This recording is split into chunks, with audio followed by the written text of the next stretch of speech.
Tout s'explique. Épisode 1. Le dossier de diagnostic technique. Aujourd'hui, lorsqu'un propriétaire souhaite vendre ou louer son bien immobilier, maison ou appartement, il doit obligatoirement faire réaliser un diagnostic immobilier. Le diagnostiqueur va examiner le bien afin de contrôler la présence ou non de plomb, notamment dans les peintures, de matériaux ou de produits contenant de l'amiante, de termites ou de mérules, par exemple dans les boiseries. L'état des installations intérieures de gaz et d'électricité, sa situation au regard des risques naturels et technologiques, par exemple s'il est situé dans une zone inondable, et enfin sa performance énergétique, c'est-à-dire la quantité d'énergie qu'il consomme. La loi impose que ces constatations soient rassemblées dans un dossier appelé Dossier de diagnostic technique, DDT, qui doit être annexé à la promesse et à l'acte de vente ou au contrat de location. Le diagnostic immobilier est essentiel pour 3 raisons principales.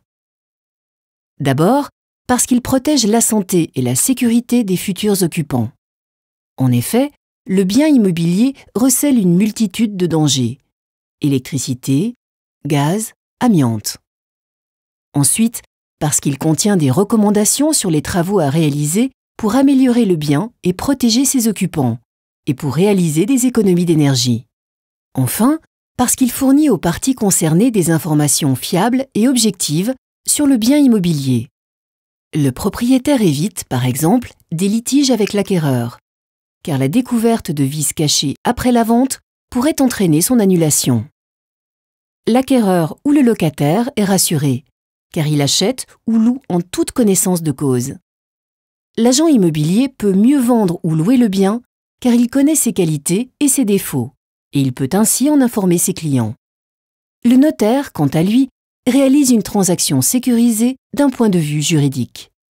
Pour toutes ces raisons, il est important de faire appel à un diagnostiqueur formé, avec des connaissances solides dans les domaines du bâtiment et de la réglementation, certifié, preuve qu'il est agréé pour réaliser des diagnostics, et assuré pour, en cas d'erreur dans le diagnostic, être indemnisé.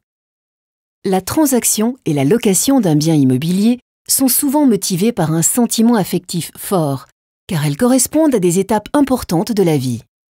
Le diagnostic immobilier, dont le rôle est d'apporter une sécurité supplémentaire à la transaction, doit donc être considéré avec la plus grande attention.